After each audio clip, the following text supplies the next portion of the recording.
So welcome to another episode of Wrestler Designs and to the mini-series that is Project Freebie. So this is literally going to take off from where the last video ended, where I removed the hubs. I've got easy access to this rear gearbox mount.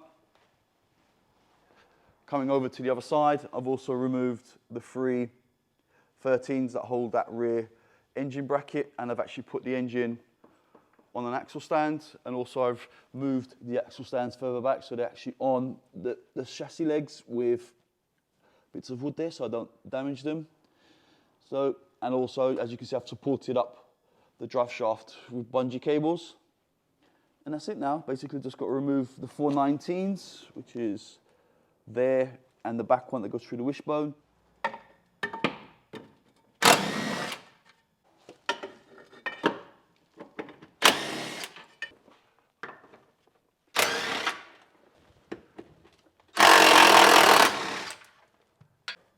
So that was pretty painless, came out really easy.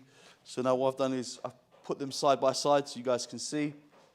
I've actually had a look and actually measured it, and actually the Mark III UJ will actually work, and it makes life a little bit easier to actually mount it off and on. So on the left-hand drive cars, you can actually use the Mark III one, which is pretty cool. I don't know if it's actually a UK one, maybe, because I've got so many bits laying around, but it's exactly the same length as an original Mark II one, and it's just easier because it's got this brake in the middle.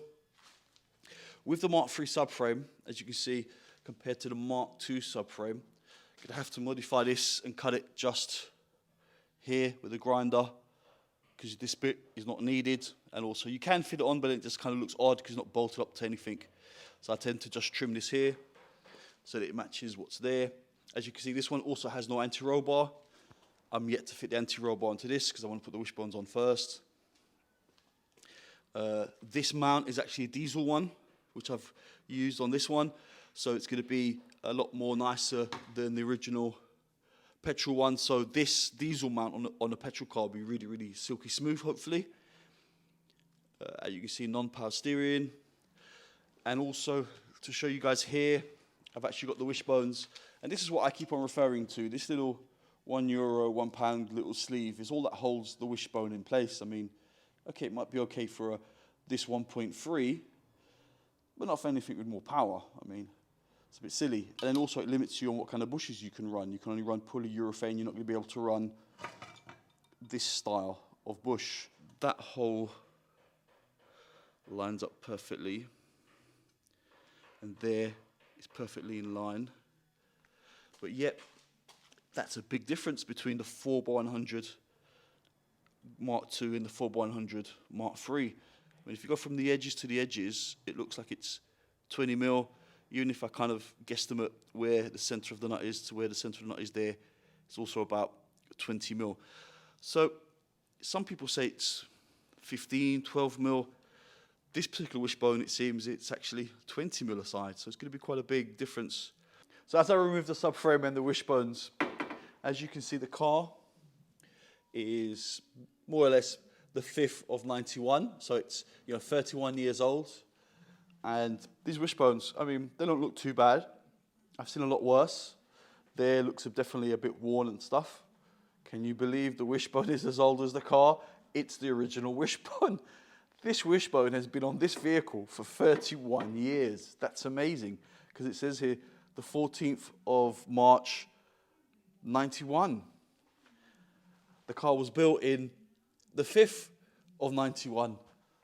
So this is probably a West German original, 100% OE plus original wishbone. I can't believe that this car has had for so long, for 31 years, the same wishbone, and it actually doesn't look too bad. I mean, this is what you call a survivor. This wishbone has survived. I might give it a nice clean, because it looks like it hasn't been cleaned in 31 years. Going to give it a nice clean, and I might actually frame it on the wall next to some of my VW memorabilia, I think, because that is definitely what you call a survivor. 31 years, wow. Okay, let's move on to the rest of this power steering stuff. All right, so I've kind of got on with stuff and actually mounted the wishbones on, and also I've trimmed, this is the bit that needs to be trimmed off, the back of the subframe. done that anti-roll bar bush. And as you can see, I've also sourced again. I've got some bolts plated to replace the old rusty ones. I removed the old boot steering gaiter because, as you can see, it's actually a different length from the power steering one to the non-power steering one. That's always best to do that now while I've got all the space in the world to kind of get up in there and put that on. I've mounted up the hubs, tightened up with a gun. I will tighten it up, torque it up after. The track rod ends and tighten those up as well.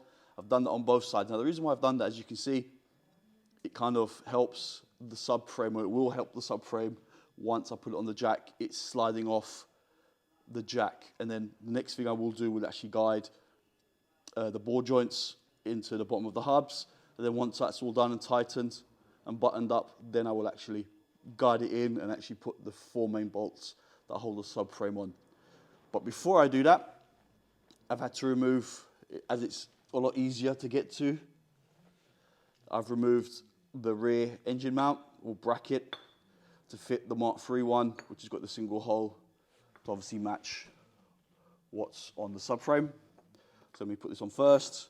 Wow, what a mission that was. It took a lot longer than I thought it was going to take to get the subframe on. But it's all bolted up now, so with the new bracket and the new mount on there. So next on the power steering list, because I want to finish off the power steering before I move on to putting the brakes on, is I need to remove this crank pulley. And there it is. It's off. Then you can see it side by side. There's actually a little bit of a difference actually, but obviously where the belt sits inside is probably about the same diameter. And this should now fit onto here perfectly. Let me rotate it around and hopefully, yep, there we go. All lines up perfectly.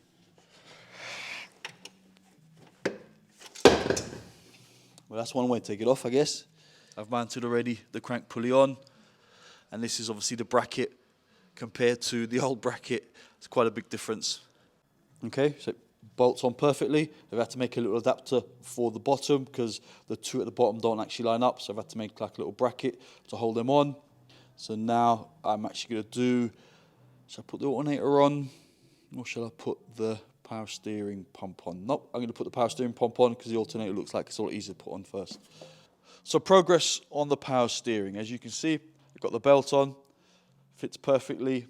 It takes a 6PK 1070, which I think is a standard Mark III 1.4 power steering belt, non-AC. So it looks quite good. It also looks quite strange seeing it on a 1.3 carbureted car with this newer style 6PK kind of belt. Also, I've fitted the power steering bottle and bracket.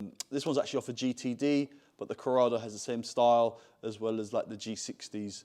So also the high pressure power steering pipe, I've P-clipped it, secured it to the chassis leg where the old original power steering bottle would have gone. The reason why I've gone for this, one, it looks neater. Two, I am obviously going to fit a cable change gearbox on it. And as you can see with the battery would have got in the way, it looks quite messy, that power steering bottle there. So I do prefer this style one. Does need a good clean though, but obviously when I do the engine bay as a whole and put the ABF in, all these bits will all be looking as best as they can at the moment. It's just is what it is. So I've got that done. So I've done the high pressure line. Now I've got to do the low pressure return and also the feed because it kind of feeds off the same system.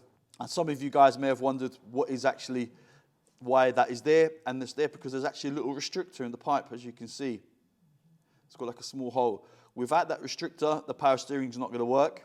So if you do change the line, some people put like braided lines in it, you must put a restrictor on the return line from the rack.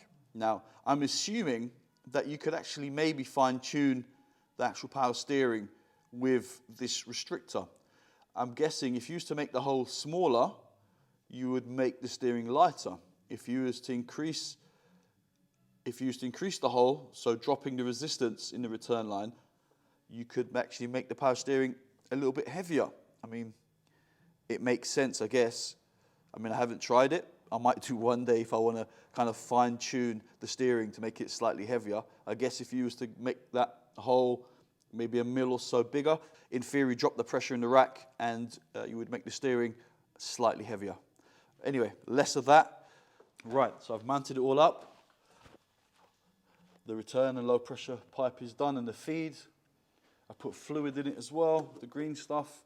And what I did was, when you put this stuff in, you have to kind of bleed it first, because obviously the pump was dry. And the way you do that is actually turn the steering wheel full lock left, full lock right, and try and do that maybe, I don't know, 5 or 6 times at least. Check the level, you'll hear it kind of bubble up and start, you know, taking the air out of the system, and then fill it up accordingly. And I've also already mounted up the caliper carrier and the pads. Also done the brake line and the little bracket. And also I'm not going to bleed the system up yet until I've actually done the rear. So, put the car on the floor, started it up, and it's just so strange to do this with one hand on this car. There's no leaks, it's working perfectly, and let me just show you guys the stance of the wide track now. Even with the 14s, it looks a lot better. It's all done, no leaks, and definitely the stance, as you can see, even though I haven't lowered it yet, definitely the front stick out a whole load more. Looks a lot more aggressive, especially when you compare it to the rear. I wasn't joking when I said I'd put it on the wall. You know, it's a 91 original from factory Wishbone. I mean, look at the bushes on that.